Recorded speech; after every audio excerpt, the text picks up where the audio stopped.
เ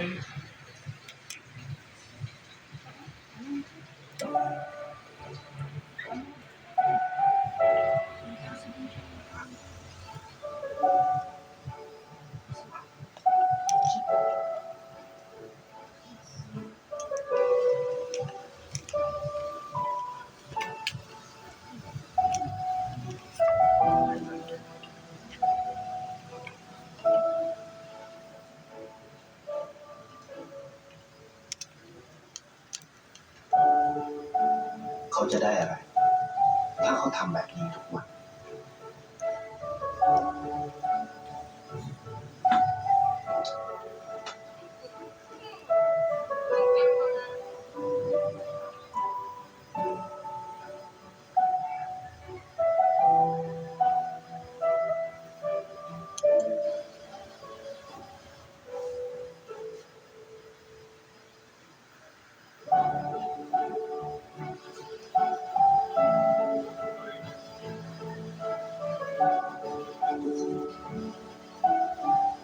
เขาจะไม่ได้อะไรเลยไม่ได้รวยขึ้น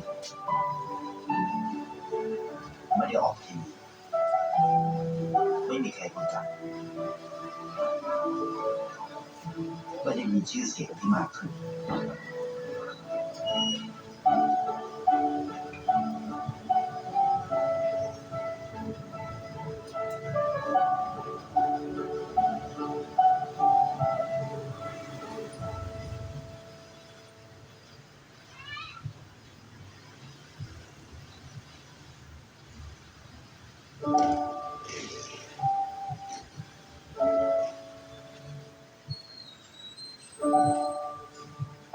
เพราะสิ่งที่เขาได้คือได้แค่ความรู้สึก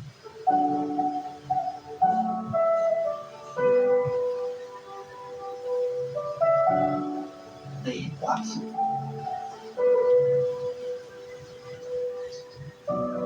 ได้เข้าใจ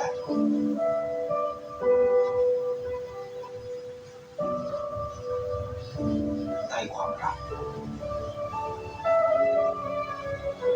ได้ในสิ่งที่เงินซื้อไม่ได้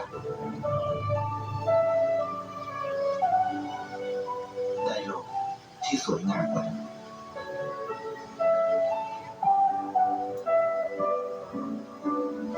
ในชีวิตคุณอะไรคือสิ่งที่คุณต้องการมากที่สุดใครประกันชีวิต Yan. Ang ganda ng insight sa may mismong ads yun eh. Ads kasi yun eh. So yan. Yung makikita natin doon, ano yung una napansin nyo doon mga kapatid? Ano yung una napansin nyo doon sa mismong pinanood nating short video no? Lagi siyang tumutulong, no? So sa mga tinutulungan niya, may pinupuntahan siya eh. Ano kaya yung pinupuntahan niya? Ano kaya ginagawa niya bawat araw? Nagtatrabaho. So yan, nakikita natin, no? Kung i-apply natin sa buhay Kristiyano yan, di ba mas radical? Siya literal lahat ng ginagawa niya. Nakikita natin. Kita natin na wala siyang pakialam kung ano yung sabihin sa kanya ng ibang tao. Tinatanong sa kanya, ano bang nakuha niya? Ba't niya ginagawa to? Siya patuloy lang. Paano kaya sa isang Kristiyano, di ba? Patuloy ka sa prayer. Patuloy ka pa sa paggawa ng mabuti. Sa pagsunod ng sa kalooban ng Diyos. Di ba? Hindi niya namalayan. May resulta na pala. Yung bata nakapag-aral. Sa pagbibigay niya lagi. Hindi natin alam kung araw-araw siya bibigay. O kung tuwing dadaan lang siya. Di ba? He gets nothing. Pero tignan natin, nagkaroon ng resulta. Paano kaya sa atin? Sige nga po, paki-flash nga po yung ating tema. At pakibasa po mga kapatid. Ang trabaho ng tunay na umiibig kay Jesucristo. Di ba kanina kung napansin natin sa video? May trabaho siya eh. Isipin nyo, hindi natin, makikita natin doon, hindi natin alam kung pagod siya, stress siya. Pero ginagawa niya araw-araw yung habit niya. Kasi yun yung niya, passion niya. Kung passionate siya sa isang bagay, dahil alam niya na may kakayahan siya tumulong sa mga tao. What more sa ating mga Christian, di ba? Ano po yung trabaho ng isang tunay na Kristiyano na umiibig kay Kristo? Sige nga po, paki-flash po ang ating main text. Yan, pakibasa sa Juan 21:15 hanggang 17. Pakibasa po mga kapatid sabay-sabay. Kaya nang makapagpawin sila ay sinabi ni Jesus kay Simon, Pedro, Simon, anak anak ni Juan, inibig mo ba talaga ako? Sinabi niya sa kanya, Oo, Panginoon, nalalaman nalalaman mo mo na ikay inibig. Sinabi niya sa kanya, Pakainin mo ang aking mga kordero. Sinabi niya sa kanyang kalawa, Simon, anak ni Juan, iniibig mo nga pala ako? Sinabi niya sa kanya, Oo, Panginoon, nalalaman mo na ikay iniibig. Sinabi niya sa kanya, alagaan mo ang aking mga tupa. Sinabi niya sa kanya, Simon, anak ni Juan, iniibig mo ba ako?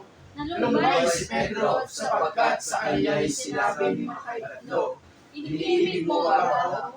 At sinabi niya sa kanya, Panginoon, nalalaman mo ang lahat ng mga bagay. Nalalaman mo na tayo iniibig. Sinabi ni Jesus, pakainin mo ang aking mga tupa. Amen, praise God. So yan, nung minimeditate ko to, iniisip ko nagpe-pray ako, tanong ko, Lord, bakit yan yung sinabi mo kay Pedro? Ano ba yung ibig sabihin yan? Kasi sa English, sa may unang verse, sa taas, sa 15, lamb. Tapos, sunod naman, 2 beses siya sinabi sa 16, saka sa 17, sheep. Napagtanto ko, sa literal muna, sabi ko, ano ba nagkaiba ng lamb sa sheep? Sabi ko, parehas lang naman sila. Ba't magkaiba yung tawag? Yung pala, tumutukoy ito sa edad. Mas bata yung lamb sa sheep. Ang sheep, parehas sila tupa. Pero si lamb, siya yung young sheep na wala pang 1-year-old. Na which is kaugalian ng mga Israelita noong panahon na yun. Di ba dati, wala pa ang Panginoong Hesus, nag-aalay sila talaga. Lamb talaga inaano na, hindi mismong tupa. Kasi mas pure yun. Kasi pagka lamb, mas fine yung meat, yung quality, yung texture. Pagdating lang sa karne. Pero yun nga, pagdating sa offering, wala talagang blemish yung pinipili nila. So yun, salamat sa Diyos. I-apply naman natin to ngayon sa ating spiritual na buhay bilang Kristiyano. Sino ba yung lamb dyan? Sino ba yung mga tupa? So, nung binabasa ko ito, tapos tingin ako sa ibang mga commentary, isa lang yung sinasabi dyan. Yung mga lamb dyan, ay yung mga new believers. Mga bagong Kristiyano. At yung mga tupa dyan, ay tayo mga nasa training na. Yung mga nasa leadership na.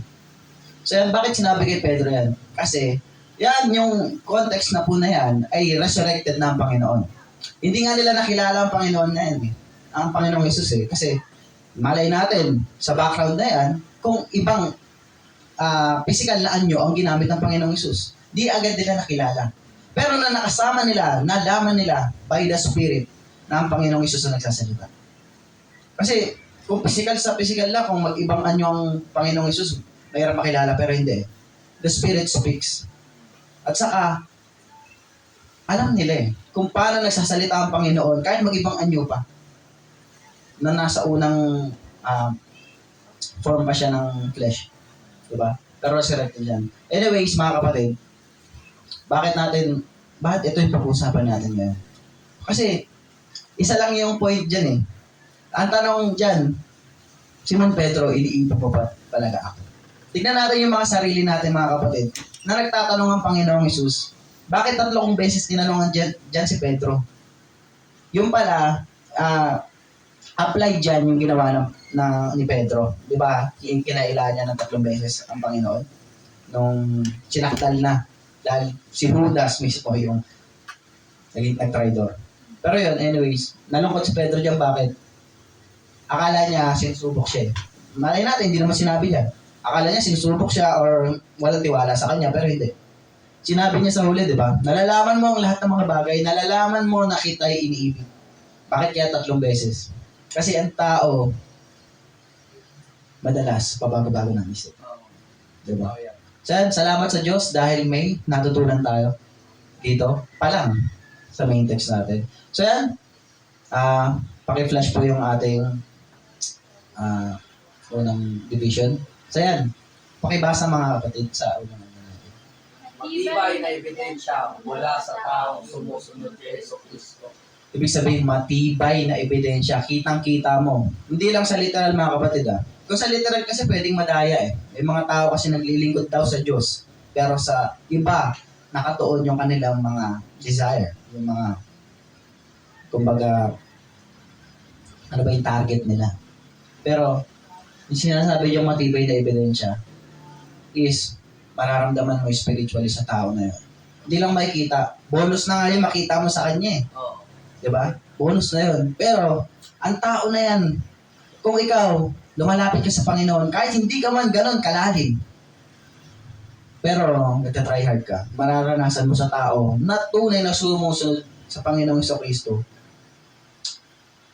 yung ebidensya mismo. Kung tunay ba siya na Kristyano. Saan? Sa una po, pakiflash. Yan, pakibasa po. Ang pagsunod sa kanyang mga utos. Yun. Following His commandments at all cost. Pag sinabi diyang at all cost, ano ba ibig sabihin nun? May ititira ka pa ba? Wala, di ba? Di ba, mahirap sa tao Kahit sa mga magulang, minsan, susundin ng anak, may kapalit. Ganyan yung mga kapatid ko Di ba? Utusan mo, dapat may kapalit. Pero, sa Panginoong Hesus, kapag sumunod pala tayo, wala ka nang ititira. Yan, pakiflash yung verse natin, mga kapatid. Sa Mateo 19:16 hanggang 24. Ay, pakibasa po. At narito, lumapit sa kanya ang isa at nagsabi, Guro, ano ang mabuting bagay na gagawin ko upang ako'y magkaroon ng buhay na walang hanggan? 17. Sinabi sa kanya, bakit mo ay tinatanong sa akin ang tungkol sa mabuti? May isa na siyang mabuti. Datapwat kung ano ang ibig mong pasok sa buhay. Ingatan mo ang mga utos. 18. Sinabi niya sa kanya, alin-alin, at sinabi ni Jesus, huwag kang papatay, huwag kang mangangalunya, huwag kang magnanakaw, huwag sasaksi sa di katotohanan. 19. Igalang mo ang iyong ama at ang iyong ina. Ibigin mo ang iyong kapwa gaya ng iyong sarili. 20. Sinabi sa kanya sa pinaka, ang lahat ng mga bagay na ito ay ginanap ko. Ano pa ang kulang sa akin? 21. Sinabi sa kanya ni Jesus, Kung ibig mo maging sakdal, umayo ka. Pagbili mo ang tinatangkilik mo at ibigay mo sa mga dukha at magkakaroon ka ng kayamanan sa langit at pumarito ka. Sumunod ka sa akin. 22. Datapwat ang marinig ng binata ang ganitong pananalita ay yumaan siyang namamanglaw sapagkat siya ay isang may maraming pag-aari. 23. at At sinabi ni Jesus sa kanyang mahal, katotohanan ang sinasabi ko sa inyo, mahirap makapasok ang isang taong mayaman sa area ng langit. 24. At muling sinasabi ko sa inyo, magaan pa sa isang kamelyo ang dumaan sa butas ng isang karayo kaysa sa taong mayaman ang pumasok sa area ng Diyos. Amen. Salamat sa Diyos. Bakit yan yung nandyan? Kasi, yung background yan, may mayaman. Nakakilala niya na, narinig niya si Jesus. Sinabi niya, ano pa yung kulang? Ano pa yung kulang? Sinunod ko na lahat ng 10 utos Ano sinabi niya sa 21? Ipagbili mo lahat ng ari-arian mo at ipamigay mo sa mahihirap. Sumunod ka sa akin pagkatapos. Ang ginawa ng mayaman, nalungkot siya. Nalungkot kasi lahat okay na siya Ang problema lang, hindi niya binitawan yung meron siya na nasa puso niya. Ano yun? Yung kayamanan. Mahirap talaga sa isang tao na mula bata, may tinreasure ka na hindi sa Diyos mismo. Maaaring pinagpala sila ng Diyos, pero yung naging focus ng kanilang mga puso ay sa material ng mga bagay. Nakakalungkot isipin na yun na lang yung kulang niya. Yun na lang eh. Pasado na siya eh. Kasi hindi niya nagawa. Kasi mahirap nga. Mahirap. Sa atin, hindi na nga tayo mayaman, di ba? Marami pa rin tayo hindi mabitawan. Amen po ba? Amen. Amen. Pero sa tulong ng ating Panginoon, makaya natin, ako aminado rin ako mga kapatid. May mga bagay ako na di mabitawan agad. Hindi lang dahil sa mga bagay na meron tayo sa mundo. Una-una sa may pag-uugali.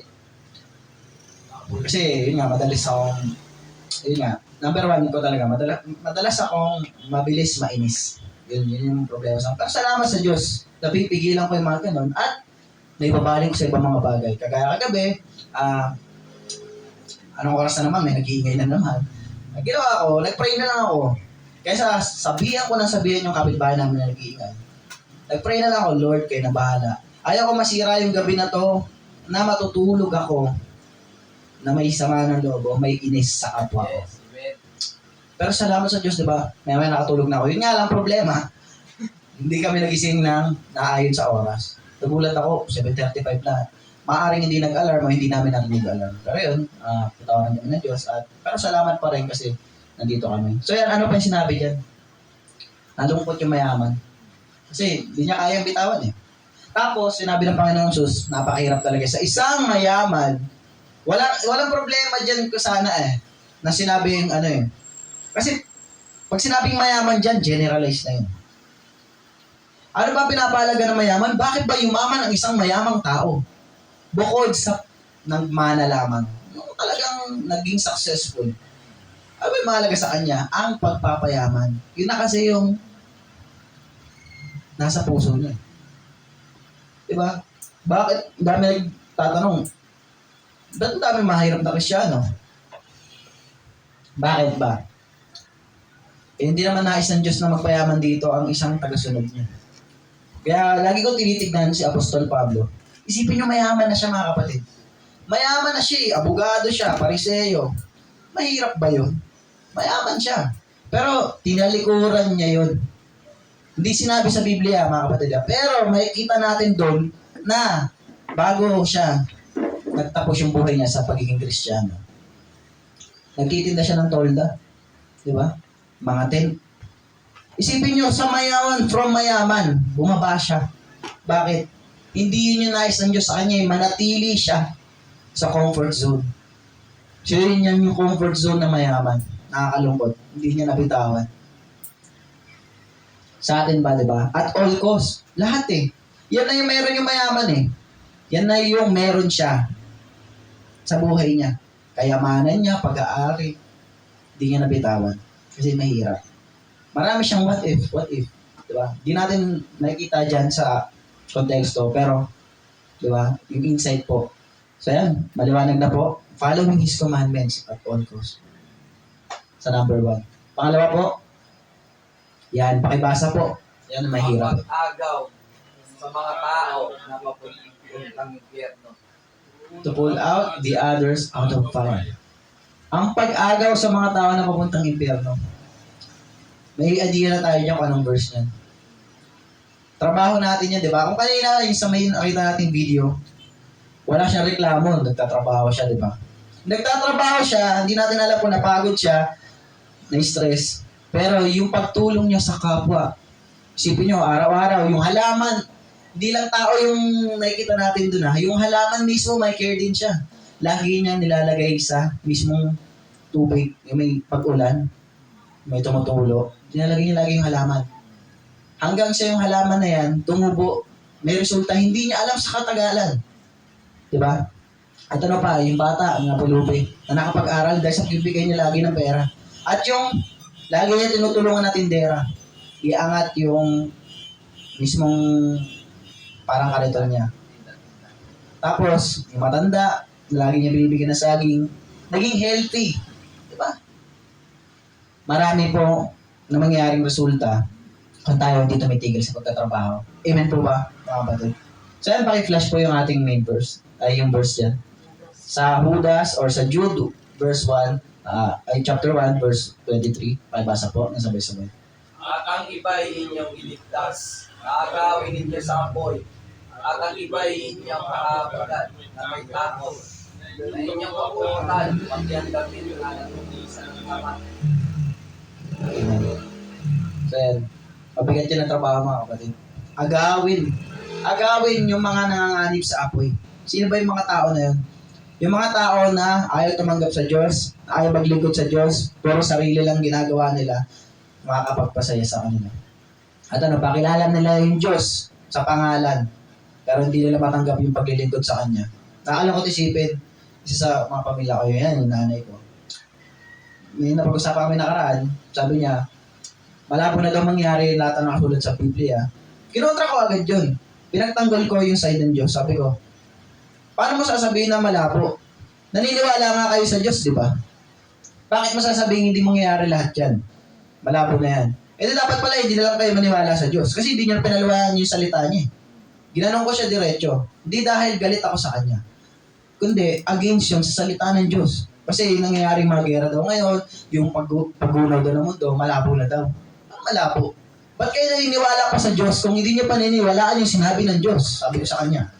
Dapat di na kayo maniwala sa Diyos. Ginanon ko siya kahit nanay ko siya. Pero sa akin, masakit sa akin kasi yung magulang ko, hindi niya tanggap eh. Hindi niya tanggap na yung salita ng Diyos magaganap lahat. Nakakalungkot. Pero tayo may pinagsisikapan tayo dahil naglilingkod tayo. Amen mga kapatid. Mahirap naman talaga i-convince yung mga tao kahit na yung mahal mo sa buhay. Ang hirap. Ang dami nila mga gusto, ang dami mga tumatakbo sa isip nila. Puro problema lagi. Pagkausap mo sila, puro problema. Wala silang masabi na iba. Na makakapag-encourage sa'yo, puro problema, puro walang makain, puro walang pambili. Diba? Ang sakit sa tenga ng ganun. Tayo mga Kristyano, hindi naman tayo exempted dun eh. Nararanasan din natin yun. Pero yung focus nila kasi, kung ano yung meron, malalaman yung sikmura nila. Nakakalungkot isipin. Tayo, may pinaghihirapan tayo. Pero, sa mga tunay naghihirap, dapat yung sarili natin dun sa Diyos, sa harapan ng Diyos, ay nararapat tayo na magbahagi sa iba. Tayo muna yung ma-win bago tayo mag-win, mga kapatid.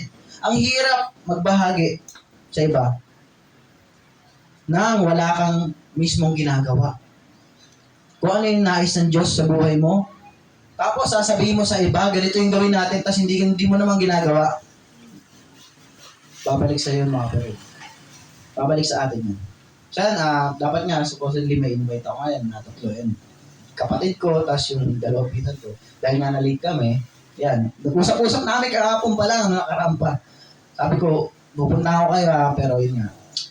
Pero, praise God pa rin, pumapayag na sila, may na-extend pa naman, pero yun, pag tatrabahuhan natin talaga yan, yung mga bagay na ganyan. Yan, si Satanas talaga hindi talaga papayag yan eh, na may mabing yung tayo na madala sa paanan ng ating Panginoon. Pero yan, trabaho lang tayo. Unang-una, yung sarili natin, ayusin natin. Una, hindi lang devotion, prayer mo, prayer natin. Ano pa? Yung susunod tayo sa kalooban ng Diyos, kahit wala nakakita, kahit hindi alam ng pastor, hindi alam ng leader, hindi alam ng kapatid mo, may pinaghihirapan ka, pinupukpok mo yung sarili mo para magawa mo yung gusto ng Diyos sa buhay mo. At saka pa lang, magagawa yan. Sila Pablo ba? Sila Pedro ba? Madali po ba yung pinagdaanan ko? Di ba? Mahirap yung training. Training nila sa Panginoong Yesus. Di na nga inabot ni Pablo yun eh. Pero di ba? Makikita natin dito. Dami na pinagdaanan, napupuyat sila, napapagod, naglalakad lang sila, wala silang sasakyan doon ha. Kabayo, asno, or kamelyo noong panahon na yun. At hindi pa oras lang yung pinag-usapan dito, araw, bago sila makarating sa mga kabilang ibayo. Pero, may ginawa sila talaga. Alam nila nakalulugod sa Diyos. Diba? So yan, maliwanag na po yung pangalawa. Yes. To pull out the others out of fire. Sa kapahamakan. So yan, kilos na po tayo mga kapatid.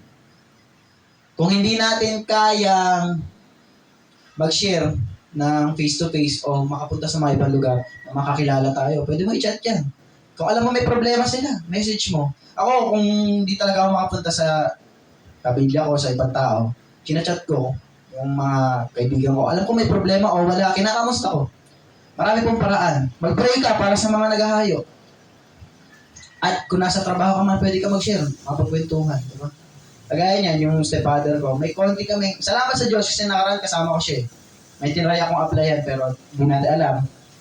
Tataray kung applyan pa lang, hindi natin alam kung matanggap tayo or galing sa Diyos yun. Pero yun nga, nakausap yung stepfather ko, parang mini lang, short conversation lang. Kasi Muslim yun eh. Diba? Oo nga no, sabi ko, kaya pala bawal sa inyo yung yung baboy.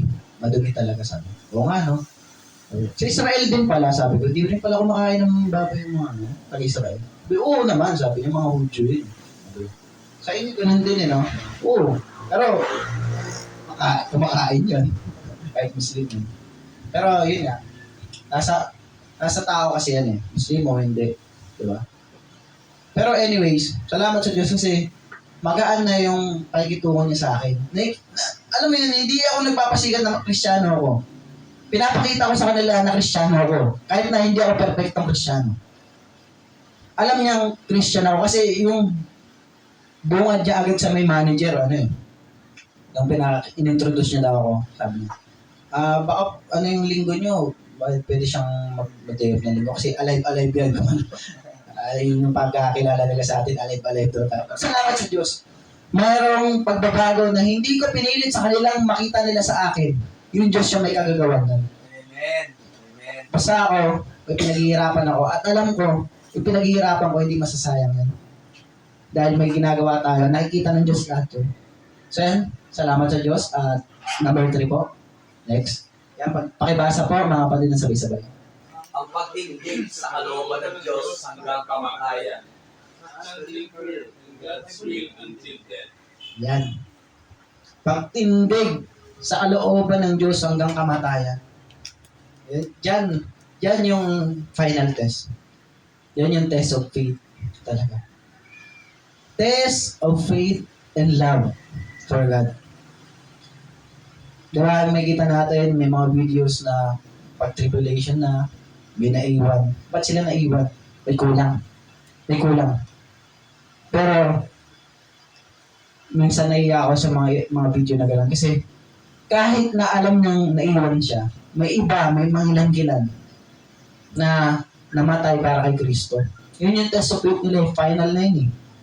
Wala ng grace. Pero maliligtas pa rin sila spiritually. Hindi sila mapupunta ng impyerno kung hindi nila i-deny ang pangalan ng Panginoong Hesus. So yan, ang hirap na salita na yun, standing firm. Pag sinabi pang standing firm, sariling lakas mo ba yun? Hindi, malakas ako eh. Hindi ako mapatano. Malakas ako eh. Hindi ako matalino ako eh. Alam ko lahat yan. Ganun ba yun? Yung standing firm na yan, kino-condition mo yung isip mo pa lang na kaya ko to dahil kasama ko yung Diyos. Yes, amen. Kakayanin ko lahat. Isip mo pa lang at yung puso mo magsasalita sa gawa mo. So, paki-flash na pong meron sa verse. Kaya sa unang Korinto, 15:58, pakibasa mo mga kapatid. Bakit iba yung Sa utas yan. iba yung yung verse? Sinasahin ko na lang. So, pakibasa na lang po kung Kaya, mga minamahal kong kapatid, magpakatatag kayo at huwag matinag. Maging masipag kayo sa paglilingkod sa Panginoon dahil alam ninyong hindi masasayang ang inyong paghihirap para sa Kanya. Amen. Sabi dyan, magpakatatag. Encouragement po yan, mga kapatid. Encouragement yan sa mga taga-Korinto. Magpakatatag. Sinabi bang pagpakatatag dyan is, bahala na kayo kung anong gawin nyo, basta huwag kayong tumigil. Hindi. Yung sinabi yung pagpapakatatag dyan, may pagkakaisa yun sa isang espiritu at kalooban ng Diyos. Na yung gagawin dyan ng iglesia sa Corinto, may pagkakaisa. Kayo individual yung salvation, yes mga kapatid. Pero, kung hindi ka makikisa sa church mismo, mahirap naman tawagin na tagasunod kayo ni Kristo, di ba? Amen po ba? Wala namang Kristiyano na nagsosolo lang Tama ba mga kapatid? May Kristiyano ba kayo nakita nagsusulo lang? Wala. Lahat nakikiisa. Lahat nakikisama. Pero may mga times na mag-iisa ka. Na mag-isa ka lang. Pero sabi dyan, stand firm. Sa lahat ng mga bagay, mga kapatid, hindi lang kahirapan mo. Hindi lang yung wala kang makain. Lahat, persecution, lahat ng mga disappointments, titindigan mo yan. Kasi yung Diyos, mas malaki pa dyan. Ano pa? May next verse pa po ba dyan? Ay, sige, pakabalik mo. Yung stand firm na yan, i-condition natin yung puso at isip natin na ano pa yung kailangan kong gawin na mapiplease ang aking Diyos. Diba? Understood na yung mga devotion natin eh. Understood na yung mga prayer natin. Ang tanong, yung puso mo ba talaga nakaset sa gusto ng Diyos? Yung puso ba natin talaga nagde-desire na mas ma-please pa ang ating Diyos? Diba? Ako, isa sa mga target ko yan, mga kapatid. Nahihirapan ako. Hirap, di ba? May mga pag-uugali tayo. Minsan, ang hirap tanggalin. Pero, nilalabanan natin. Yan, number 1 sa akin yan. Yung palagi akong mabilis mainis. Pero, salamat sa Diyos.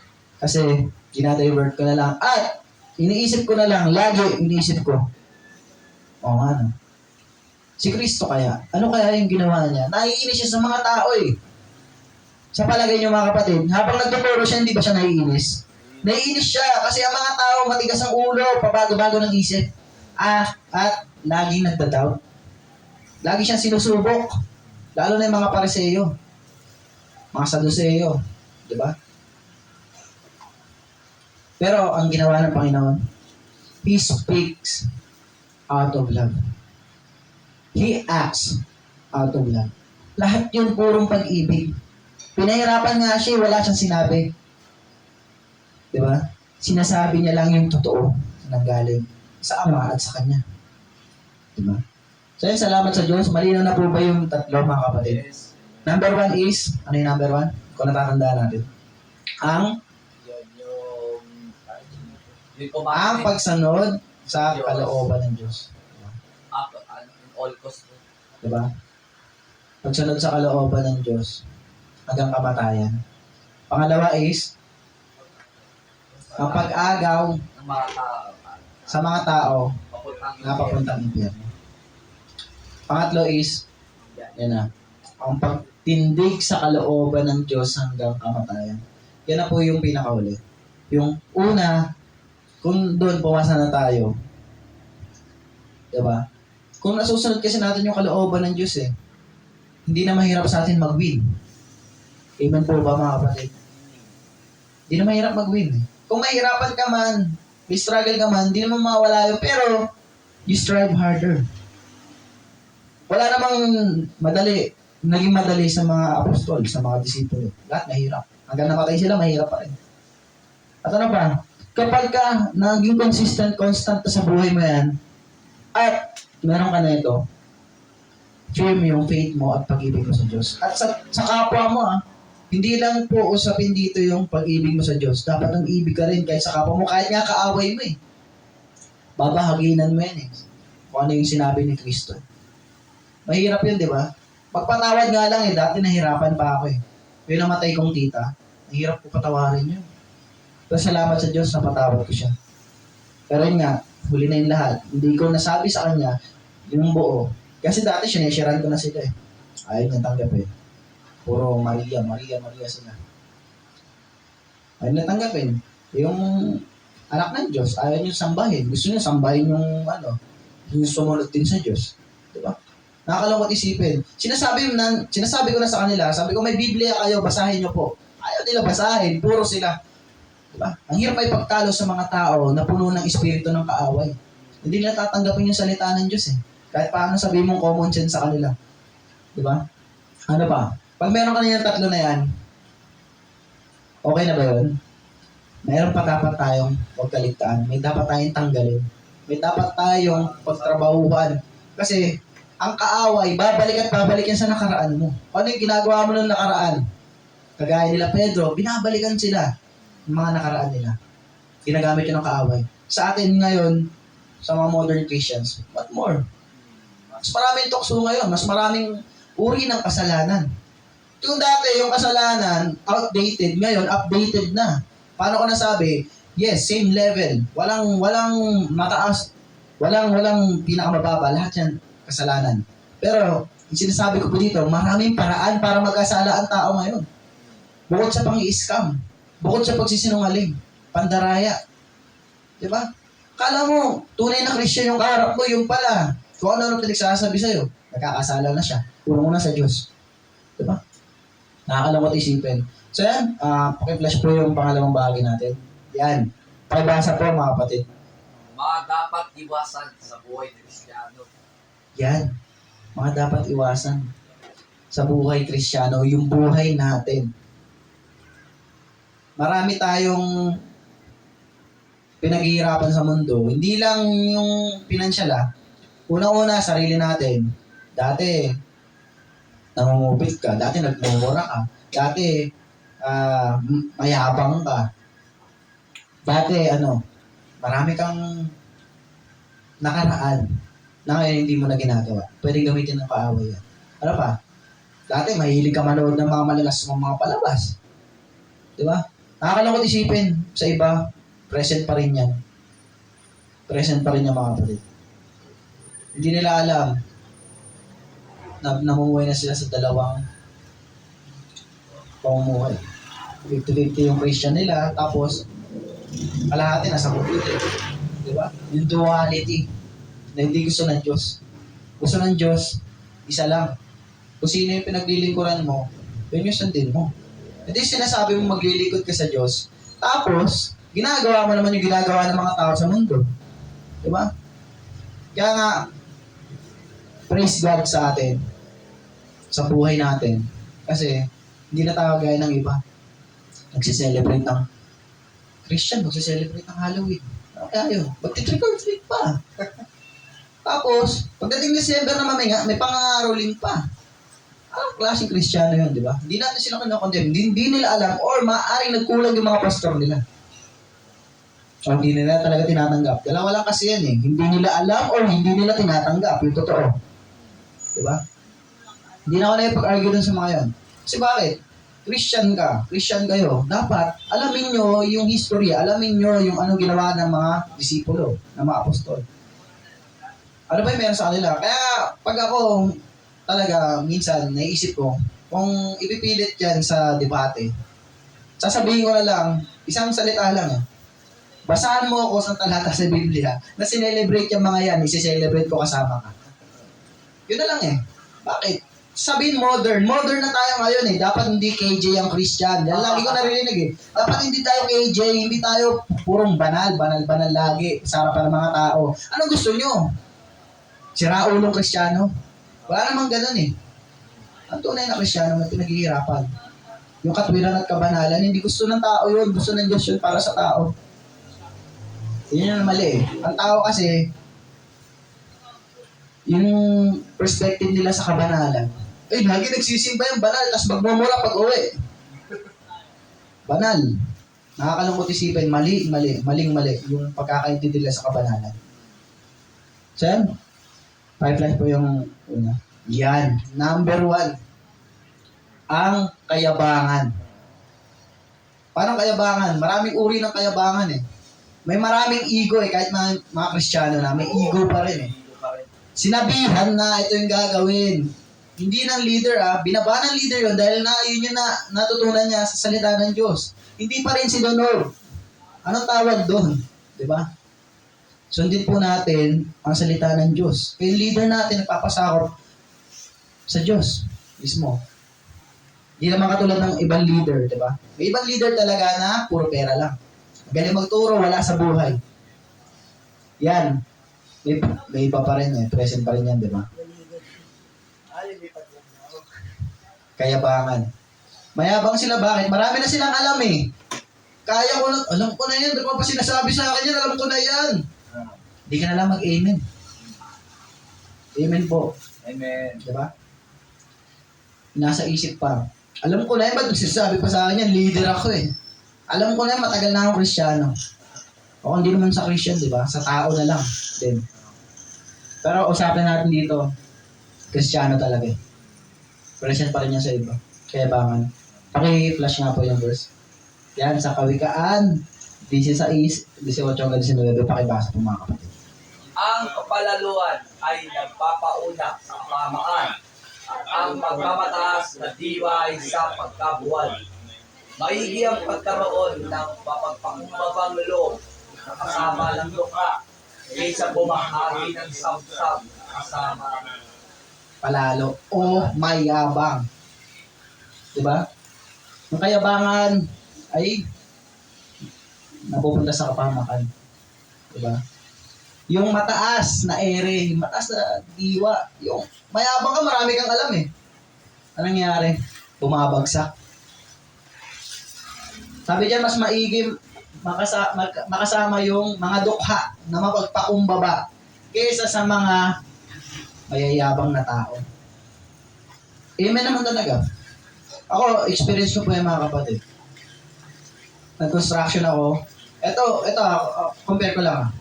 Maraming mga taga Maynila. Tapos may mga Bisaya, may mga iba't ibang probinsya. Mas click pa akong kasama yung mga yun. Kaya sa mga kagaya kong mga Manileño. Sa construction na sa mga trabaho na naman. Experience ko lang Bakit? Sila kasi madali sila makidive sa'yo. At hindi sila gaya ng mga kalugar mo, kapwa Manileño mo. Hindi ko nilalahat mostly lang. Na imbis na sabihan ka na ganito ganyan, yayabangan ka pa. Etong mga nakasama ko mga probinsyano, nakakatuwa lang kasi babatiin ka pa nila, bibiruin ka nila. Diba? Yung difference lang, yung nakita ko, ganun. Mas gusto ko pang kasama yung mga ganun tao. Yung mga pobre na masaya lang. Hindi yung kilala mo nga, ang yabang-yabang naman. Diba? Lagi mo nakakasama. Diba? Minsan, dinidistance ko yung sarili ko, or madalas, dinidistance ko. Kahit kamag-anak ko, o mga kaibigan ko sa amin, lumalayo ako sa kanila, bakit? Hindi naman ako matututo sa kanila eh. Puro kayabangan, puro kapastusan yung mga pinagsasabi nila. Diba? Ang hirap na.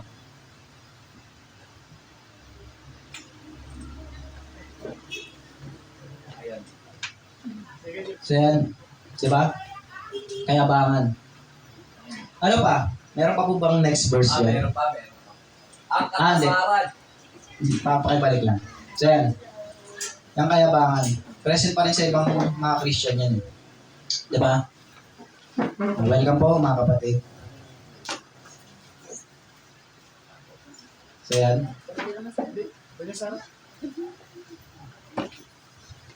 Dapat talaga, pukpukin natin yung sarili natin. Kung dati mayabang ka, ako dati, ang taas ng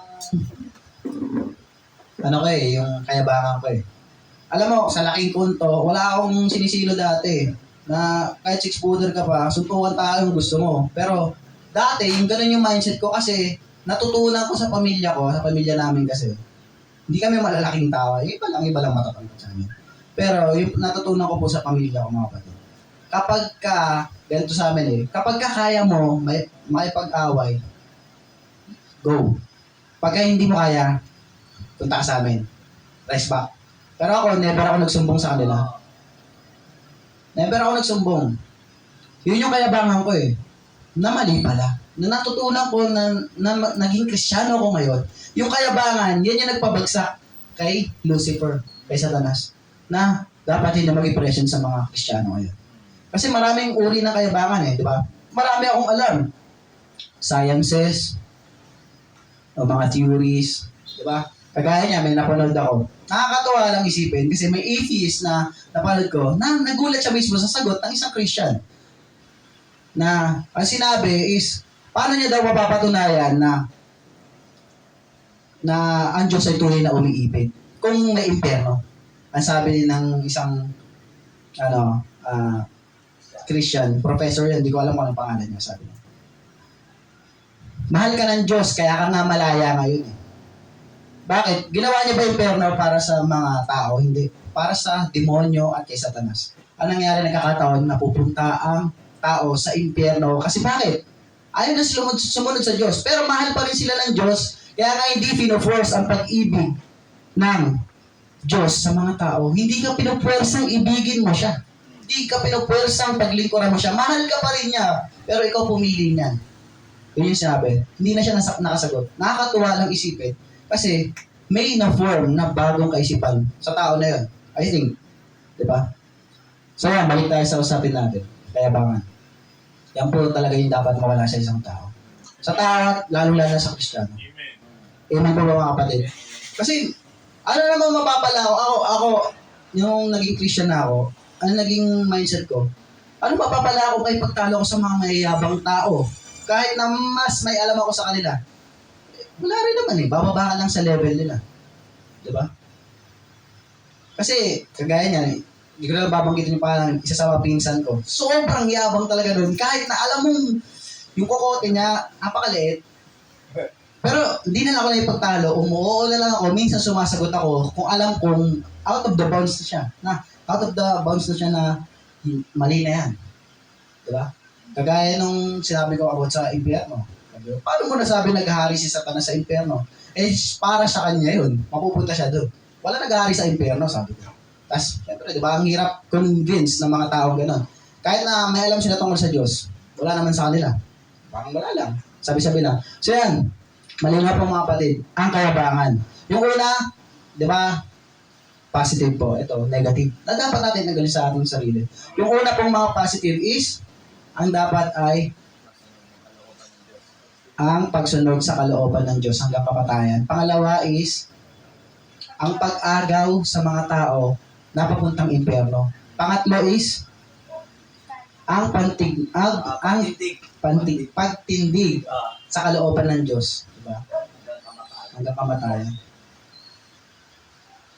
Yun po yung dapat gawin ng isang tunay na Kristiyano. Ay pamuhay niya hanggang mamatay siya. So yan, ito na po yung negative. Pangalawa po is, yan ang katamaran. Diyan din tayo. Dati ganyan ako, napakatamad ko. Kahit na kumikilos ako sa bahay, meron tayong uri ng katamaran na hindi natin matatagal. Ano? Yung mga manyana habit, maya-maya na. Uri ng katamaran yan, mga kapatid. Bakit? Imbis na magagawa mo na mabilis, matatapos mo agad isang bagay, mamaya-maya ka pa. Diba? Ganyan din ako, may habit din ako na ganyan. Pero, wino-workout ko ngayon na matanggal na talaga. Kasi, minsan naman talaga nakakatamad eh. Pag pagod ka, diba? Pagod ka. Nakalimutan mo ng magkilamos, mag-toothbrush bago ka matulog. Diba? Yung mga ganong mga simpleng bagay, ano pa? Katamaran, sa Kristiyano naman, katamaran. Katamaran mag-pray. Katamaran mag-devotion. Yung devotion, hindi lang pagbabasa. You study the Word of God. You meditate it. At, iniisip mo, sinasa puso mo, ano ba yung dapat kong malaman dito? Ano ba yung naunawaan mo na isa sa buhay mo? Diba? So, yan, paki-flash po anong meron sa verse natin. Yan, sa Ecclesiastes o Mangangaral, Gs 18, pakibasa. Ang katamaran ay gumuguho ang gabuhay. Bumuhan at silos-silos ang mga kamay ay tumutulo. Yan sabi, sa katamaran ay gumuguho ang bubungan at di sa pagkilos ng mga kamay ay tumutulo ang bahay. Literal at spiritual. Bakit? Sa literal, may nangyayari ng bagyo. Ano ginagawa mo? Nakilata ka pa rin. Hindi mo chinecheck ang bubong mo. Kung meron bang sira, kung meron bang tumutulo na tubig, di ba? Tapos, gulat ka na lang dahil sa katamaran mo, nasira yung bubong. Di ba? Sira yung bahay. Di ba? Yung katamaran kasi madalas, akala mo okay lang na gawin mo maya-maya na. Pero sa mga gawain bahay, syempre, minsan pagod ka sa trabaho, maghugas ka ng pinggan, pwede yun. Pwede yun. Magpahinga ka ng saglit. Pero yung mga bagay na mga essential na mga bagay, kagaya ng katulad sa buhay Kristiyano, essential yun. Manalangin ka lagi. Hindi yung panalangin ka na may schedule ka lang, manalangin Kausapin mo yung Diyos. Tanongin mo yung Diyos. Diba? Kagaya na pag-usap mo sa mga magulang mo, mga katrabaho mo, kaibigan mo, minamahal mo sa buhay. Diba? Yung may intimacy. Diba? Yung nakikipag-interact ka, heart to heart. Ganun po yung panalangin, mga kapatid. ang misunderstanding kasi ng mga Kristiyano sa pananalangin, mag-pray lang eh. Mag-pray ako kasi yun yung dapat. Mag-pray ka kasi nakikipag-usap ka. Yung puso mo, i-connect mo sa Diyos. Yung isip mo, Lord, diba? Nakakaabot sa trono ng Diyos. Yung po yun. At ano pa yung sunod na verse dyan? Yan, sa ikalawang Tesalonica 3, 9 hanggang 10, pakibasa po. Hindi dahil kami ay walang karapatan, Hindi upang kami ay makapagbigay sa inyo sa pagkakas. upang kami ay inyong tularan. Sapagkat noon pa mang kami kasama ninyo, ay aming inuutos sa inyo. Kung ang sino man ay ayaw gumawa, ay huwag din naman kumain. Yan. Amen. Pangaral po ni Pablo yan sa mga Thessalonica. Kung sino man tamad na walang ginagawa, literal, spiritual, huwag niyong pakainin. Kasi hindi naman makakatulong yan eh. Aral yan ni Pablo na galing sa Diyos. Bakit? Gusto niya bang hiyain yung tao na yon? Hindi. Kung ikaw mismo nag-claim ka na Kristiyano ka tapos wala kang ginagawa para sa Diyos, una-una sa sarili mo, paglilingkod mo sa Diyos, tamad ka. Diba? Paano ka gagana? Paano ka lalago sa kaalaman? Paano ka lalakad sa katwiran? At paano ka makakapamuhay sa kabanalan kung tamad ka na Kristiyano? Diba? Kagaya sa mga tao, diba? Kapag tamad sa pamilya, tamad yung isang anak, puro katamaran, magagalit yung magulang. What more sa Diyos? Sinabi mong sumunod ka sa Diyos, pero wala kang ginagawa para malugod mo siya. Diba? Marami kasi mga tao ngayon na alam nila yung Diyos. Sabihin nila, naiintindihan naman ako ng Diyos eh. Naiintindihan tayo lahat ng Diyos. Diba? Kaya nga sinabi hindi naman may kakaila eh. Lahat tayo dumadaan sa pagsubok. Pero, pag wala kang ginagawa tungkol sa pagsubok mo na yan, hindi kasalanan ng Diyos yan. Kasalanan mo. Lahat naman tayo may mga shortcomings eh. Lahat tayo may mga problems. Lahat tayo, meron tayong mga dinaranas. Hindi excuse yun. Pero ang sinasabi ko po dito, hindi tayo nagle-level. Hindi natin kinokondemn kung sino man yung mga labuwal, sino man yung mga bumagsak sa problema. Hindi. Diba? Kailangan encourage pa rin natin yun. Pero lalo na sa mga Kristiyano. Diba? Yung katamaran na yan. Tamad ka mag-pray, tamad ka mag-aral ng salita ng Diyos, tamad ka mag-share. Tamad ka, lalo na isabuhay yung salita niya. Diba? Tanggalin yung mga pag-uugali mong hindi maganda. Yung mga habits mo na hindi talaga nakakatuwa. At hindi makakatulong sa iyo para ikaw ay lumago sa spiritual na aspeto.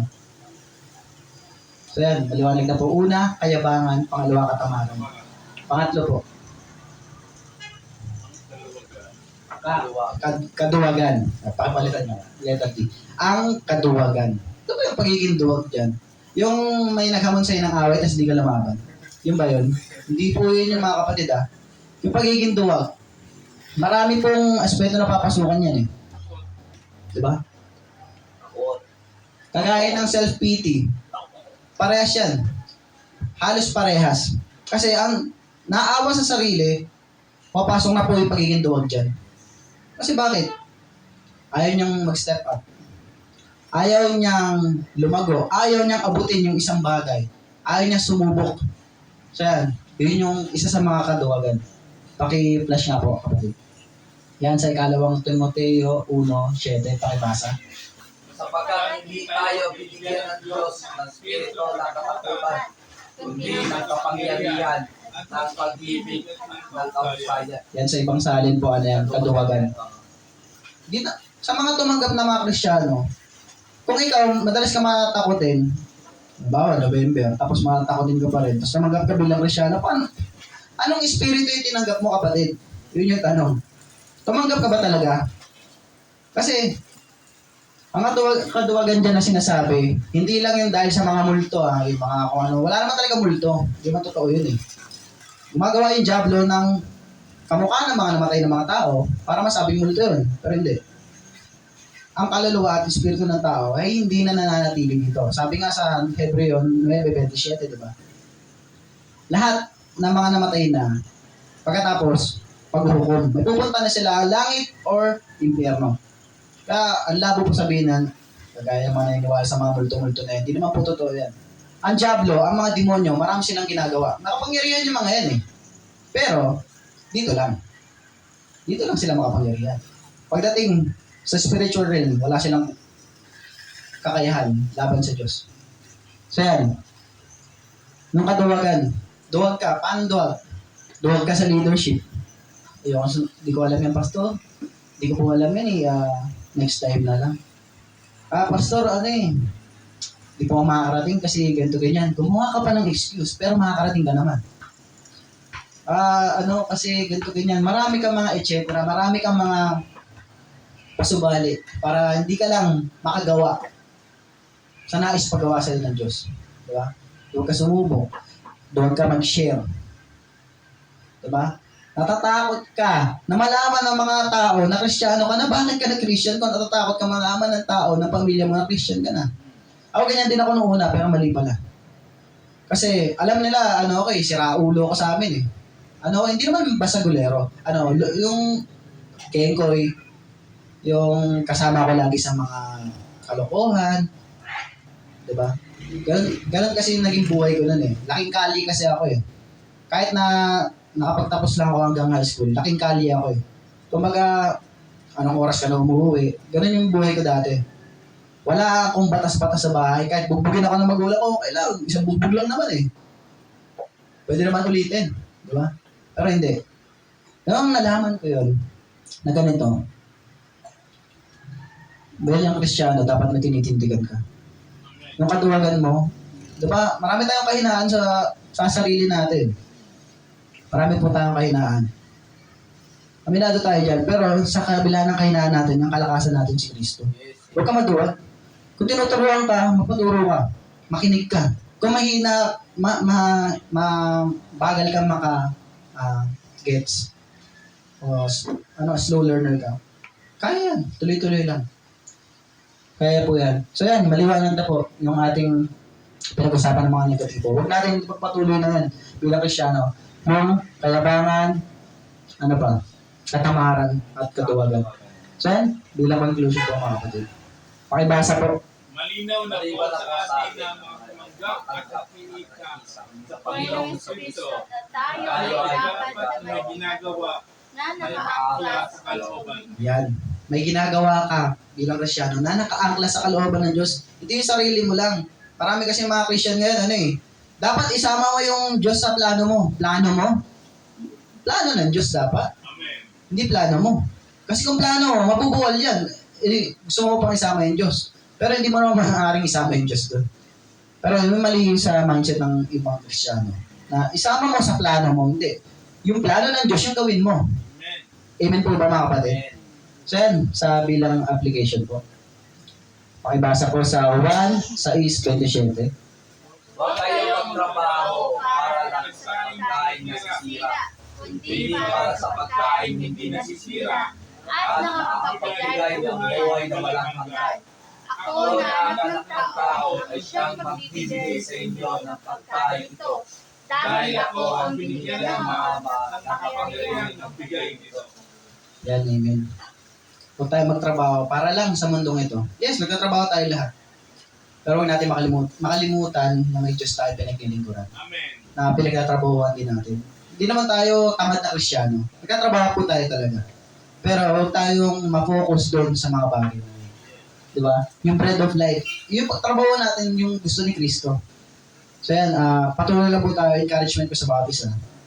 Kung ano man yung mga pinaghihirapan natin ngayon. Mga problema na meron ka. Huwag mo kalimutan yung Diyos. Basahin mo yung salita niya. May matututunan ka.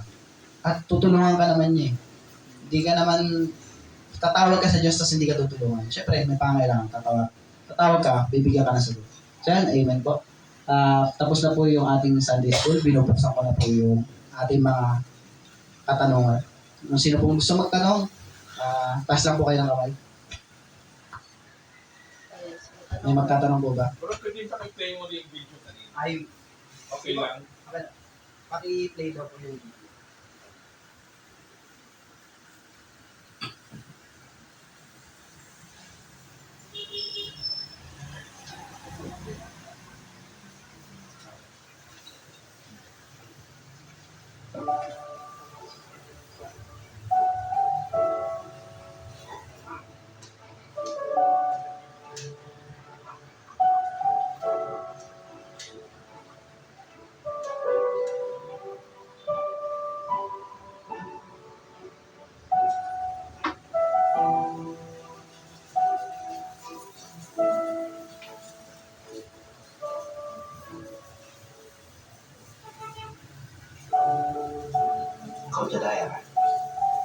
ทำแบบนี้ทุกวัน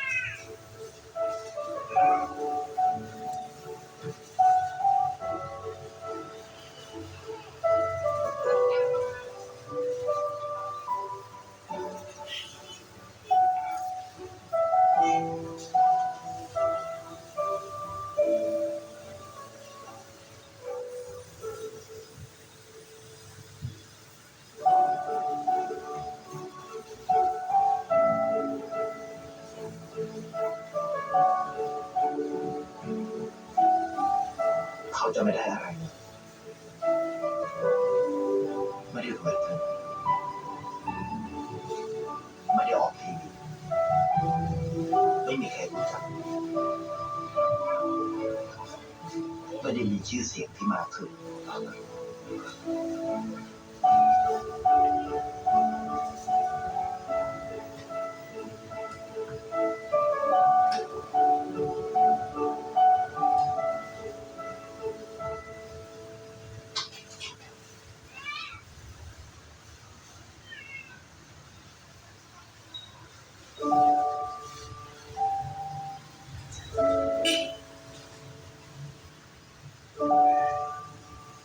เพราะสิ่งที่เขาได้ คือได้แค่ความรู้สึก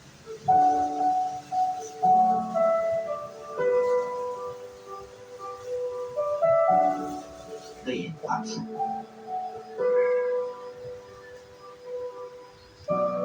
ได้เข้าใจ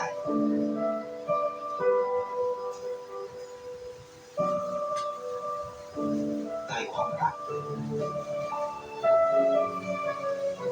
ได้ในสิ่งที่เงินซื้อไม่ได้ได้โลกที่สวยงามกว่าเดิม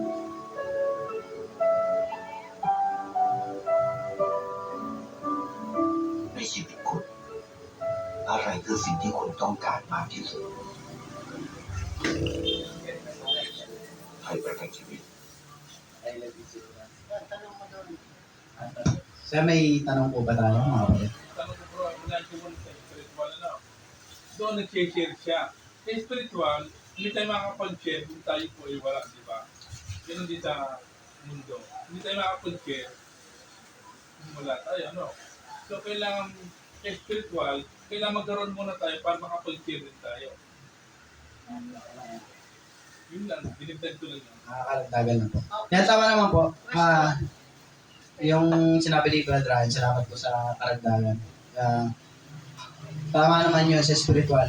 Kung hindi ka nagpapapuno sa Diyos, hindi ka nag-aaral ng salita niya, hindi mo sinusunod yung kalooban niya, na may paghihirap, hindi ka makakapag-share agad sa ibang mga tao. So yun, mayroon kang pabubang ibang sumunod. Question. Follow-up question. Sabi nga, hindi ka makashare kung wala ka. Ang tanong doon, ano gawin mo para magkaroon ka? Anong gagawin para magkaroon? Sa spiritual po ito Spiritual, Buhay Kristiyano. and literal. Sa literal. Kasi, hindi naman pwedeng manatili tayo na ganyan na lang ang buhay.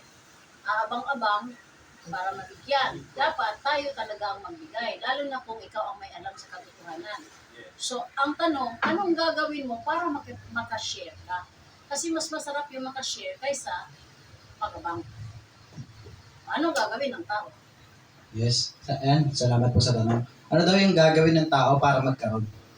Kasi mahirap nga lang talaga mag-aabang-abang. Unang-una sa akin, personal ko na lang muna. Yung ginagawa ko ngayon, mas pinaghihirapan ko mag-pray. Na, hindi mag-pray na nagtatanong ako talaga kung ano ba yung plano ng Diyos sa buhay ko? Ano ba yung nais niya? At ano pa, pinag-pray ko yung sarili ko na matanggal ko yung mga ganitong mga bagay na hindi niya gusto. At siyempre, nag-aaral ako sa salita niya. Mas iniintindi ko, ninanamnam ko ano yung pinag-aralan ko. At inuunawa ko, ano ba yung ibig sabihin ng sinabi niya? Bakit niya sinabi to? Tapos, ito try ko to i-apply sa buhay ko. At ano pa? Kapag paulit-ulit tayong patuloy sa ganon, at ano pa, sa literal naman, hindi ka lagi nagpupuyat, at hindi ka laging babad sa mga bagay na wala mo pa sa mga mag-Facebook or manood ng mga movies. Pero wag lang mauubos yung oras mo sa buong araw dahil sa mga ganon. Wala namang sinabi na wag kang maglibang. Diba? Tao pa din tayo bilang Kristiyano. Pero yun nga, maging maayos ka sa katawan mo, sa pagkain mo pa lang. Hindi ka dapat kumakain ng mga matatabang mga pagkain, kung ano-ano mga junk foods, nakakatulong din yan. So yan, sa spiritual din naman, dapat may schedule ka lagi sa Diyos. Daily schedule. Hindi dahil sinabi ng pastor o dahil kaugalian lang. Dapat ninanais mo yun. Dapat galing yun dito sa'yo. May pinaghihirapan ka. Ako, personally, sa mga ano ko, syempre sa ugali, yun nga, mabilis akong mainis.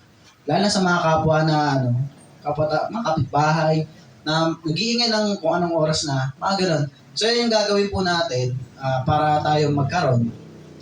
Lagi tayong kumonekta sa Diyos.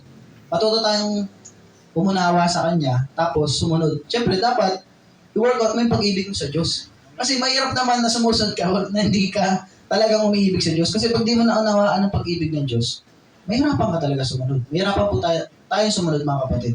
So yan, para magkaroon po tayo at makapagbahagi, patuloy po tayo sa paglilingkod sa Diyos. Wala man nakakita sa atin o meron. Patuloy pa rin tayo. Siya i-please natin. Kung ma-please yung mga tao sa atin, please God. So yun po. May karagdagan ba po? Same naman po sa ang literal at saka spiritual. Kung ang tao magstay lang sa sarili mo ngayon, hindi ka maghanap ng trabaho, talagang mapupunta ka. Ibig sabihin, unang-una, hindi ka nag-isip. Pangalawa, wala kang plano. Pangatlo, wala kang goal. Literal yun. Dito tayo sa spiritual. Kasi ang literal, madali natin ma-answer yun. Kung wala ka namang pera, hindi maghanap ka ng trabaho. Mag-e-effort ka maghanap-hanap. And of course, pag maghahanap ka na, trabahuin mo na ang tama para magkasahod ka. At saka kung nakadepende ang buhay mo doon sa sahod mo, kahit nagkasakit ka, alam nyo, literal yun kahit nagkasakit ka, papasok ka pa rin. Kasi pag hindi ka magkasahod, wala kang kainin. O literal yun. O kahit sa akin, may naramdaman akong frozen shoulder. Ang sabi ko, pag titigil ako, nang kainin namin, di ba? Kasi nagdedepende ang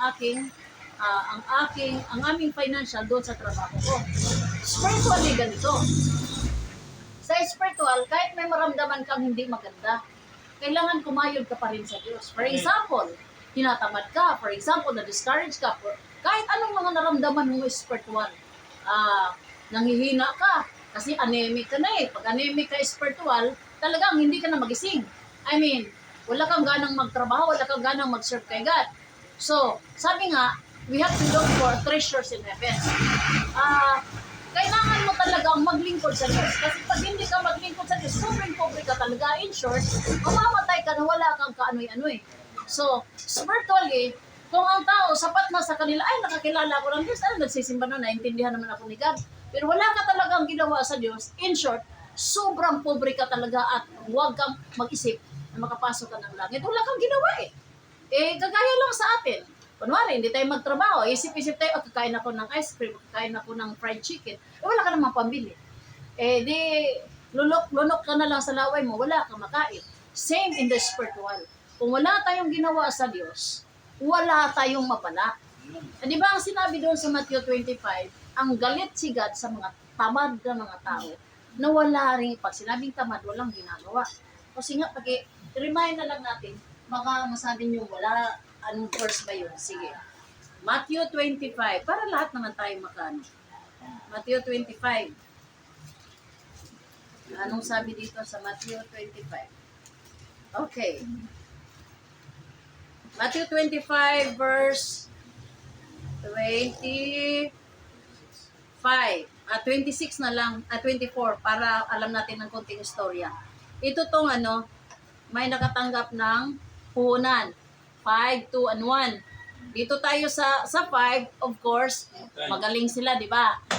Sa 5,000, nakatanggap, natutuwa yung boss niya. Sa 2,000, natutuwa naman din ng boss kasi talagang gininegosyo niya to. Sa 1,000, sabi dito sa 24, at lumapit naman ang tumanggap ng 1,000. Sabi niya, alam ko pong kayo'y mahigpit. Anya, gumagapas kayo sa hindi ninyo tinamnan at nag-aani sa hindi ninyo tinasikan. Of course, pag may boss ka, hindi talaga siya, karapatan niya yun Siya ang may puhunan Tapos sabi dito sa 25, Natakot po ako. Kaya ibinaon ko sa lupa ang inyong salapi. Ito na po ang 1,000 ninyo. Sagot ng Diyos, masama at tamad na alipin. Tugon ng kanyang Panginoon. Alam mo palang gumagapas ako sa hindi ko tinamnan at nagani sa hindi ko nasikan. Bakit hindi mo yan inilagak sa bangko? Di sana'y may nakuha akong tubo ngayon. Kunin ninyo sa kanya ang 1,000 at ibigay sa may 10,000 sapagkat ang mayroon ay bibigyan pa at mananagana, ngunit ang wala, kahit ang kakaunting nasa kanya ay kukunin pa. Itapon ninyo sa kadiliman sa labas ang aliping walang kabuluhan, ibig sabihin walang kwenta. Dooy tatangi siya at magangalit ang kanyang bibig. Okay, lahat tayo ay binigyan ng Diyos ng puhunan. Ano kayang puhunan binigay ni God sa atin? Talent. Kalusugan, talent, buhay, kalakasan. Yung iba naman talagang ginagamit para sa Diyos. Ang iba naman ay okay lang tong buhay na to, wala namang ano. So in short, walang ginawa para sa Panginoon. Anong sinasabi ni God? Dapat sana yung puhunan na yan, binigay na lang sa iba. So in short, walang kwenta itong taong ito. At ang ending niya, ang pinakagalit ni God, tamad at masama na alipin. So in short, ang taong tamad ay masamang alipin na walang kakwenta-kwenta, tumanggap lang, wala namang kaganansya ang Diyos. So spiritually pala, the same in literal, na kung ang tao naman na tamad, talagang sakit sa mata yun parang usok sa mata. So spiritually, ang taong tamad, in the eyes of God, hindi ka man siguro sakit sa mata, pero ang ending mo is yung kapahamakan na walang katapusan. So, huwag tayong kumpiyansa na dahil Kristiyano tayo, gano'n na lang, basta banjing-banjing na lang tayo. Yun na nga ang sabi, kung iniwan ni God ang langit para iligtas ka, bakit hindi natin maiwan ang lahat ng trabaho natin para sa pagsamba sa Diyos? Di po ba? Langit iniwan niya para ikaw ay abutin, para ikaw ay iligtas. O dapat naman sana, bilang ating pasalamat sa Diyos, kunting bagay lang naman yung kung tutusin, mas malaki ang ginawa niya sa atin. So dapat pala, mauna ang Diyos sa lahat nating ginagawa para ang Diyos ay mabigyan ng kagalakan. At in the end, tayo pa rin ang makinabang kasi pagkasama natin ang Diyos forever. And amen po. Tama naman po yun. Hindi ko lang nakuha kanina yung pinaka-tanong. Pero, salamat po sa kasagutan mula sa ating pastor. Tama naman po yun. Hindi ka talaga magkakaroon kung wala kang pinagsisikapan. At paano ka makakapagbahagi sa iba kung wala ka? Tama yun. Kagaya nga nun, di ba? Yung pagtatrabaho sa Diyos, marami tayong talento eh. Meron kang kalakasan, may talino ka. Magaling ka kumanta, magaling ka sa pagdodrawing o ano man, magagamit mo yun sa paglilingkod sa Diyos. At sa pag-abot sa mga tao sa labas. O ikaw na nakakilala ka na sa Diyos at naglilingkod na. So yan, salamat po sa Diyos sa katanungan, kasagutan. Meron pa po bang tatanong at magdadagdag? Sige, may tanong ako. Huli ko lang yung tanong dun sa isang kasama ko para kapag sakaling napakinggan nito, may makuha siyang idea. Di ba bilang Christian, syempre, mostly sa mga inviter, hindi pa nila alam patungkol dito, paano po yung parang sa Diyos. Yung tanong ko, wala naman sinabi sa Biblia na required pa magpuro. Ang tanong ko dito, kailangan din ba nilang gawin yun kahit na sapat na yung sa paraan na hindi naman sila naaakot ng tao, nakikinig naman ng salita ni God, sinisikap naman sa buhay yung mga gawa na yun. Pero hanggang doon na lang yung kakayanan lang gawin ng kahit pa paano malugod ang Diyos sa akin. Anong ginawa? Anong ginawa? Ang sabi mo hanggang dyan na lang kanilang Oo. ginawa. Anong umpisa sa ginawa? Yun nga, yung Hanggang anong sa ginawa? kasapatan na pumunta sa simbahan. Ay, hindi yun sapat. Hindi yan sapat. Tapos, although yung pinapakinggan naman dito, sinisikap naman sa buhay. Pero, yun ang pinaka-tanong doon is, yung ginagawa nyo ba, kailangan pa ba din ba gawin din namin yun? Bang ganun yung, kasi pinalalabas ko, hindi naman daw nakasunod sa Biblia na required pa magpuro. literal sa letra maganda. Ang linaw kapatid. Ang linaw po ng, yung tanong mo, sinagot na yung kanina dito pa lang sa may Mateo 25 verse 26 eh. Dagdag na lang natin yung kung talagang ang isang Kristiyano o tao ay nakaunawa kay Kristo. Makabasa natin sa Lucas 19:23. Kung sino man yung nagdunais sumunod sa Panginoong Kristo, di ba? Anong gagawin? Yung sarili niya, itatanggi niya. Pasanin yung cross at sumunod kay Kristo. Kung di naunawaan yung nagsisimba lang mismo, hindi sumusunod sa Diyos yun. Nagsisimba lang siya for the sake of makasimba lang. Kasi, kung sinasabi niya na kailangan pa rin bang gawin, gaya natin na naglilingkod sa Diyos, na sila din mismo na nagsisimba, o sabi na nagsisimba lang, kung naunawaan kasi nila yun, gagawin din nila. Kung hindi, mag-i-stay na lang sila doon. Kasi, sinasabi sa Mateo 7:21, di ba? Hindi lahat ng tumatawag ng Panginoon, Panginoon ay makakapasok sa kaharian ng langit.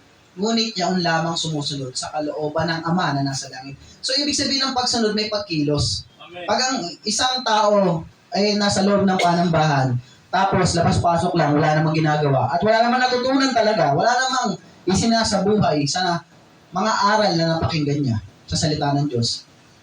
Katulad yun ng nasa Mateo 25:26.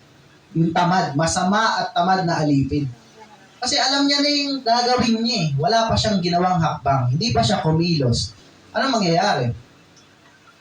Diba? Sa literal, pwede siyang, kung malaman ng pastor, na wala siya talagang pinagbago, o nakasira pa siya sa panambahan, pwede siyang itiwalag.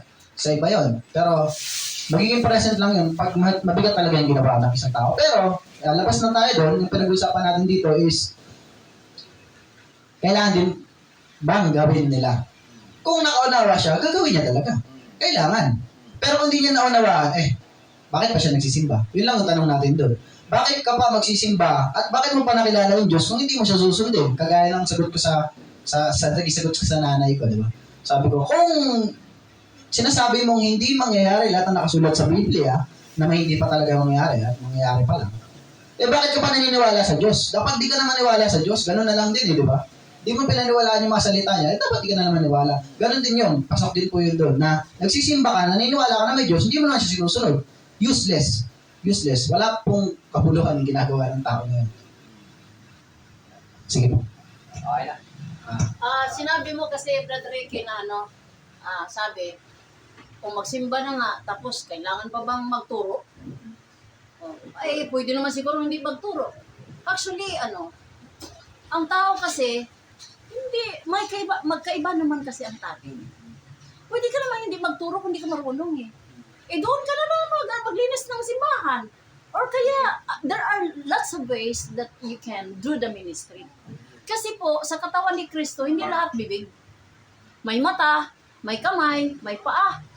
Kung hindi ka marunong magturo kasi hindi mo talaga talent yun, why not kasama ka na lang doon sa nagturo at ikaw yung magdala man siguro ng anong mga gamit or kaya nakatulong ka lang naman pakipag-friend-friend lang o kaya mag-smile-smile ka na lang doon, nag-gather ka ng mga tao. Diba?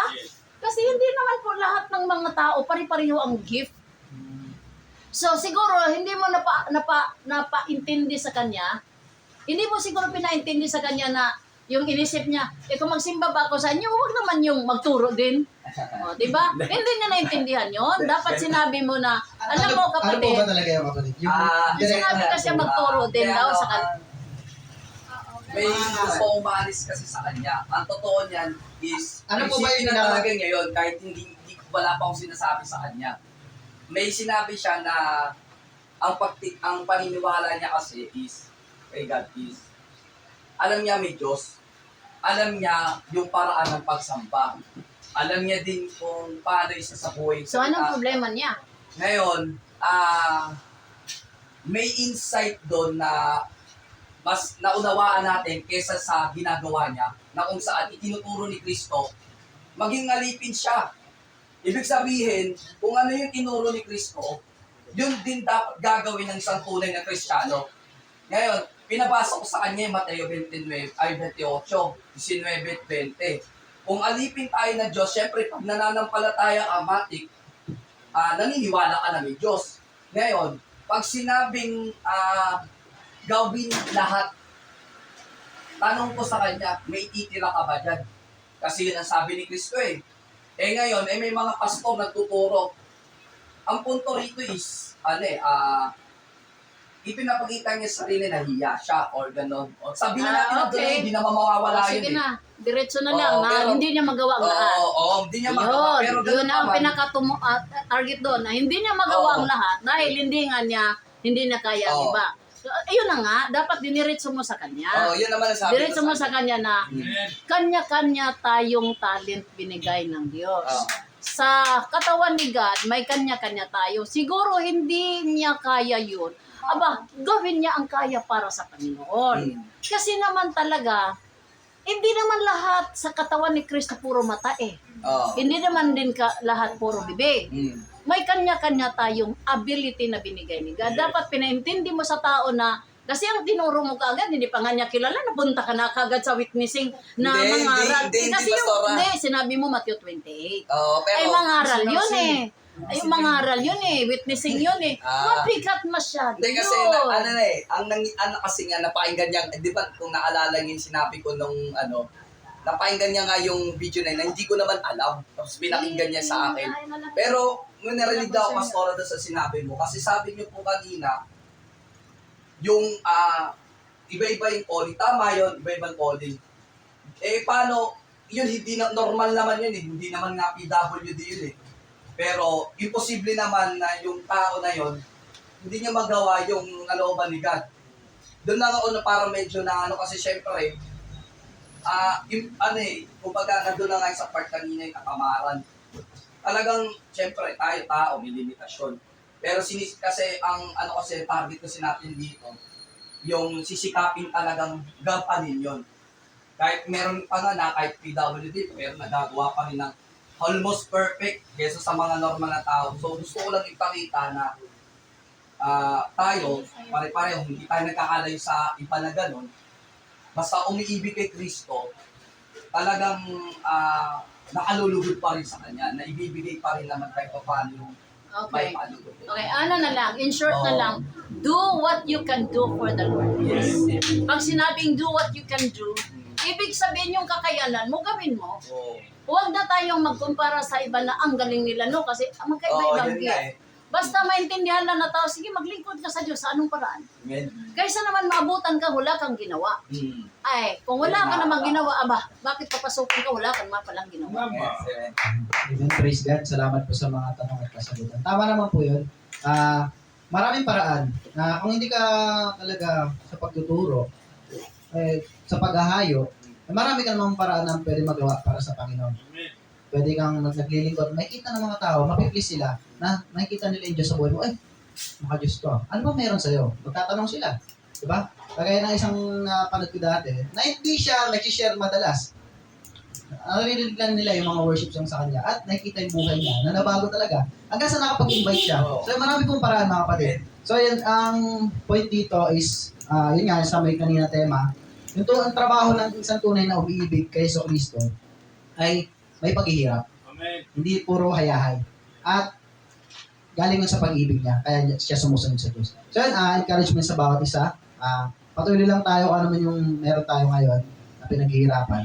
Huwag natin talagang bitawan ang kaligtasan ng ating Panginoong Hesus Kristo sa atin.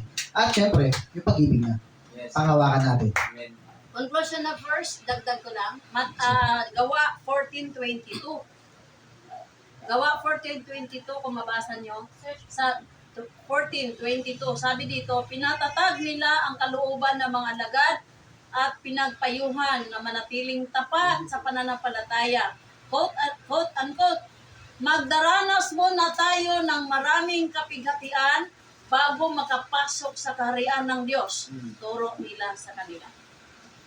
So, ibig sabihin, hindi ka talaga, sitting pretty pag gusto mong pumasok sa Yes. Diyos. Amen. Magdaranas ka talaga ng kapighatian. Upang Amen.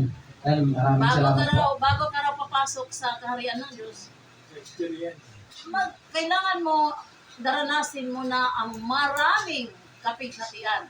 upang makapasok sa kaharian ng Diyos. So kung ikaw ay hayahay, sitting pretty ka lang, wala ka talagang kaanoy-anoy sa paglilingkod mo sa Diyos, ay huwag kang umasa makapasok ka, sasakay ka lang sa roller coaster. Mag-happy-happy ka lang. Hindi, kasi ang pag-akyat sa langit mahirap. Pag-akyat nga sa bundok, mahirap na nga, maubusan ka ng hininga, langit pa kaya. Yan. At ang mga tao naman, gustong pumasok sa langit, simbahan nga, hindi makapasok. Ang Yan. lapit-lapit ng simbahan, ng langit ang layo-layo, gusto na pumasok ng langit, hindi sila makapasok ng simbahan. Masikip ba yun? Yan yung nakakalungkot po. Pero totoo po yan. Amen. Wala pong naglingkod na nakarating sa langit na hindi naghirap. Lahat sila nagdaan sa kamatayan. Ako Ayan. naman kamatayan, di ko talaga. Ibig Ibig mo sabihin, lahat tayo ko ay gidaanan kamatayan. Kamatayan na hindi lang literal. Ay, yung mga Yung mga kamasakit sa pagdurusa nila. Di ba maraming mga pinagbinitawan yung mga apostol, di ba? Yes. Kagaya, yun, syempre, namatay din naman sila. Pero hindi lahat na namatay lang may paghirap. Si John Dapilag, hindi po. So yan, yan po, maraming salamat po sa ating Sunday School at sa una-una sa ating Diyos sa mga naging tanong at kasagutan. So yan, close na po natin with a short prayer itong gawain. Ama namin nasa langit. Salamat po, Panginoon Hesus Kristo. At Banal na Espiritu, salamat po sa karunungan mo, sa kapangyarihan mo, Panginoon, at kalakasan mo. Ikaw po ang nagtuturo sa bawat isa para maunawaan namin ang lubusan ng kalooban mo, aming Panginoon, at may sa buhay ito. Salamat po sa mga nandito ngayon, pagpalain niyo bawat isa at ang pamilya ng bawat isa. At Lord, cultivate every words na nanggaling sa inyo sa aming mga puso at maibahagi namin to sa aming mga kaibigan, aming mga kapatid, aming mga magulang, at sa mga katrabaho man, Panginoon. At Lord, tulungan niyo po kami na maisabuhay ito at makita nga po ng tao yung pagbabago na gusto niyo, yung nais niyo sa aming mga buhay. At Lord, salamat muli dahil patuloy kang present sa aming mga buhay.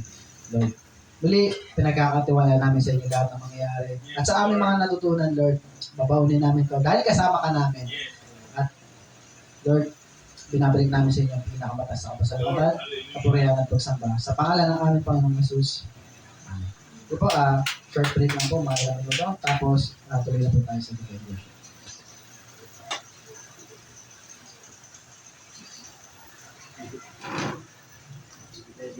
Welcome po ulit.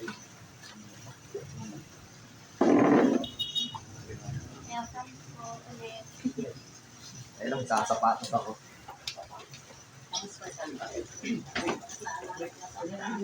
Baby. Dalawa Dalawa sila doon?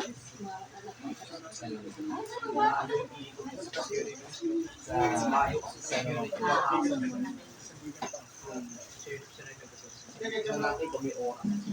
Saan kayo? Saan kayo? Bumaba dito sa... Asa, okay. Pero okay ng bata akin din. Alam mo yung may bilog ko. Ako lady ko kasi wala nang liguan tapos nila. Oy, 5 minutes lang ha, kasi pang-oras. Makalong overpass na Philippines. Kasi may Jollibee sa kabila. Wala nang tirang dali. Meron. Hindi. Alam mo doon niya kami. Yung pagbilog yun. Yun na yung huling pagkatapos sa Sandika. Wala. Kasi si Bagaya, anong part? Testimony na